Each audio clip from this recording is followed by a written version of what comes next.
O Brasil ainda não anunciou oficialmente uma reação à tarifa de 10% imposta pelo presidente dos Estados Unidos, Donald Trump, aos nossos produtos quando entram lá no país. O governo brasileiro defende uma solução negociada, mas já falou também em recorrer à Organização Mundial do Comércio, que seria muito mais um sinal simbólico, diplomático do que efetivo. Os demais países do Mercosul, Argentina, Paraguai, Uruguai, também foram sobretaxados em 10% e anunciaram que vão negociar. Para falar sobre esse contexto da imposição dessa nova rodada de tarifas comerciais dos Estados Unidos, afetando mais uma vez o Brasil, eu converso agora com o Jason Vieira, sócio e economista-chefe da ALAM, a Lev Asset Management. Jason, boa tarde. Muito obrigado pela sua participação ao vivo mais uma vez aqui com a gente no Radar.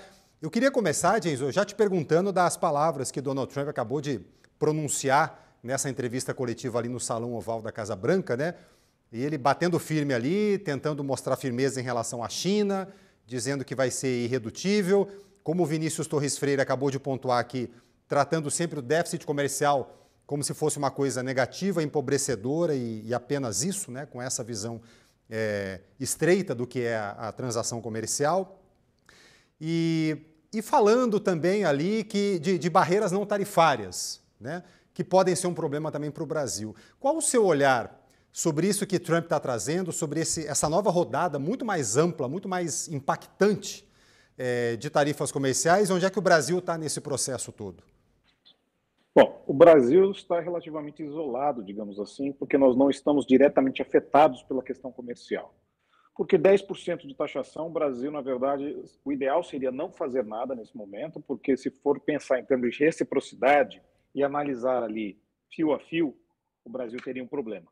Porque aí nós teríamos provavelmente uma taxação muito maior, porque nós sim taxamos mais os Estados Unidos, não por produtos específicos. Nós temos algumas pautas, algumas rubricas de exportação e importação que fazem com que a média fique baixa. Nós trazemos peças aeronáuticas para a Embraer, nós trazemos de volta a nossa gasolina refinada e tudo isso nós não taxamos. E com isso a média das taxas acaba ficando relativamente baixa. Mas o Brasil é um país que taxa muito qualquer outro país para a entrada de produtos aqui, com exceção do Mercosul. Então isso daí, se nós formos olhar pela lupa, o ideal seria o Brasil simplesmente só citar alguma coisa, só para dizer que diplomaticamente está tentando alguma coisa, mas foi pouco. Todos os países que têm algum nível de superávit com os Estados Unidos tiveram uma taxação mínima de 10% e que, dado o atual contexto, comparativamente, para alguns países ficou até uma taxa mais baixa. A questão agora é que são as incertezas que Trump está trazendo nesse cenário, porque não há um contexto em que haja, por exemplo, uma mudança de atitude do presidente até esse momento. Ele ainda está focado nessa questão de como se fosse uma guerra comercial, e não só o foco nessa questão da guerra comercial, a irredutibilidade nesse momento tem se tornado algo bastante presente, ainda que tem uma série de países que estão negociando com os Estados Unidos, você vê Israel, você vê a Índia, você vê Vietnã, diversos países ali abrindo conversações com os Estados Unidos, que é meio estranho até ao modo como foram taxadas nações amigas, mas de qualquer maneira todos esses problemas ainda estão na seara das incertezas. Para o Brasil, nesse momento, o ideal seria tomar uma atitude mais cautelosa, porque politicamente pode se tornar um problema mais para frente. Agora, em que termos o Brasil, na sua leitura, poderia negociar? Que moedas a gente teria para colocar na mesa para tentar negociar disso? Porque a gente também tem que levar em consideração que hoje, relativamente falando, a gente está bem porque ninguém está sendo menos taxado do que nós, né? Ou estão iguais ou estão mais taxados do que nós, mas à medida que as negociações avancem, outros países podem ir conseguindo algum tipo de concessão, né? Então, pensando em o Brasil também não ficar para trás e não deixar de lado essa negociação, o que é que nós teríamos para colocar na mesa e oferecer? Cortar tarifas. Isso talvez fosse um movimento mais inteligente, como, por exemplo, já propôs a União Europeia.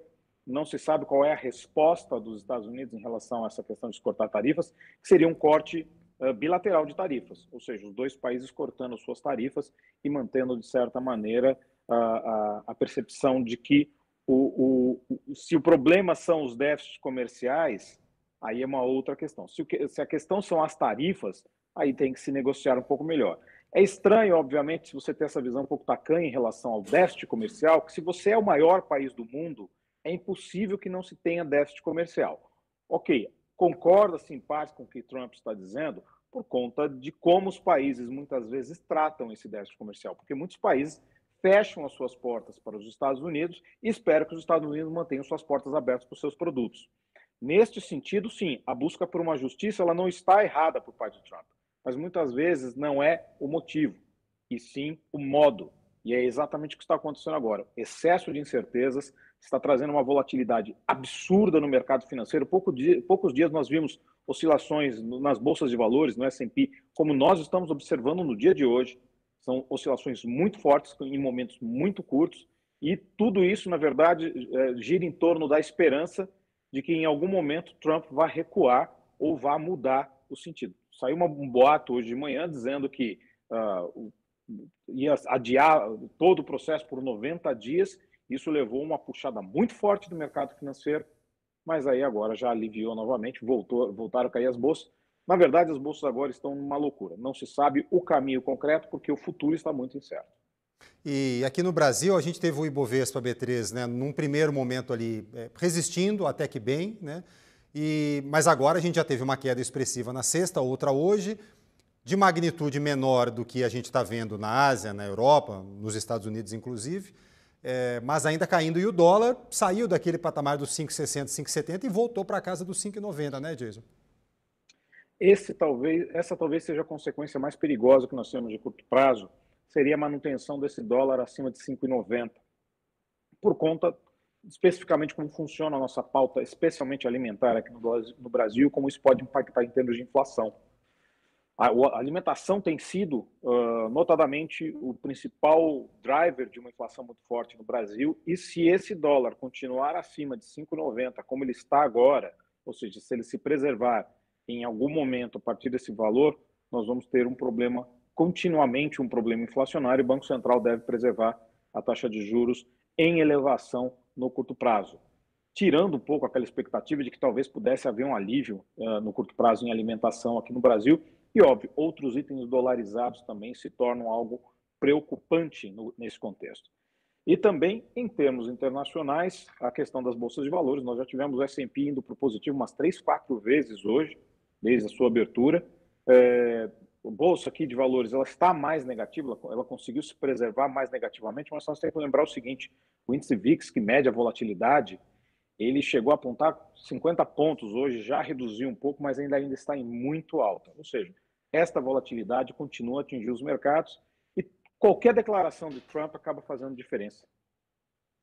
Ô Jason, a gente teve hoje a divulgação do Boletim Focus pelo Banco Central, né, e a expectativa do mercado para o dólar, ela caiu mais um pouquinho, chegou a R$ 5,90, estava em 6, permaneceu em R$ 6 durante um bom tempo, durante várias semanas. E, vamos dizer assim, ela estava caminhando um pouco na direção desse, vou me arriscar a chamar aqui, novo patamar de dólar, que estava ali nos 5,70, 5,60, 5,70. E aí, exatamente hoje, ele volta para a casa dos 5,90. Quer dizer, dá para concluir que a essa altura, prever para onde vai o dólar é um baita exercício de futurologia, né? Sempre foi. Nós temos, há uma lenda entre os economistas que dizem, não sei se foi o professor Baixo, o professor Pastore, que uma vez disse que o dólar é feito para o economista passar vergonha ou ganhar humildade. E tem razão, é muito difícil fazer a previsão de dólar e no cenário volátil, então, o nível de previsibilidade se torna ainda mais difícil. Então, dado o atual contexto, chegar a uma conclusão do dólar no final do ano nesse momento, nós não sabemos nem como vai ser o dólar no final da semana, quiçá no final do ano. Então, está bem difícil agora esse processo. Os mercados, como citei, com essa excessiva volatilidade, não há rumo concreto. De repente, numa doideira dessa, a gente pode ter o dia fechando positivo nas bolsas de valores. Não estou dizendo que vai acontecer isso, mas dado o nível de volatilidade que está sendo observado agora, isso são coisas passíveis de se acontecer, e tudo isso dentro dessas questões que nós temos, por exemplo, parceiros importantes dos Estados Unidos, a Índia, Taiwan, principalmente, que eu estava vendo a ação da NVIDIA agora subindo 3,61%, ou seja, semicondutores, a China já falando dessa questão de restringir o acesso a terras raras, que são importantes para semicondutores, ou seja, tudo isso pode se tornar algo muito maior. E nós, assim, a conclusão que nós chegamos aqui é que essa questão ela não está sendo meramente comercial. Isso pode se tornar em algum momento uma questão também fortemente geopolítica. Jason, só para a gente encerrar, a princípio, para estabelecer um terreno mais firme para se pisar nesse momento nos mercados, seria só um avanço aí do processo de negociação país a país, já que Trump parece irredutível? Seria somente isso. Talvez um recuo nas tarifas, como a fake news que saiu agora há pouco sugeriu, de que talvez fossem adiados aí por 90 dias ou coisa parecida, ou, na verdade, alguma coisa que se chegue a uma conclusão, porque está muito difícil chegar a uma conclusão. Primeiro que a reindustrialização dos Estados Unidos não vai acontecer de 1 ano, ou em 4 anos, sequer no mandato do Trump. É algo de médio e longo prazo. E depois que se a reindustrialização que ele tanto almeja, cortar tarifas parece estranho também. Então fica difícil entender ao que rumo concreto que Trump quer chegar, e até chegarmos a uma conclusão, a única certeza que nós temos é literalmente a incerteza. Jason Vieira, sócio, economista-chefe da Alan, Leva Asset Management. Valeu, Jason. Obrigado pelas suas explicações. Boa semana aí e sangue frio nos negócios. Obrigado, até a próxima. Valeu.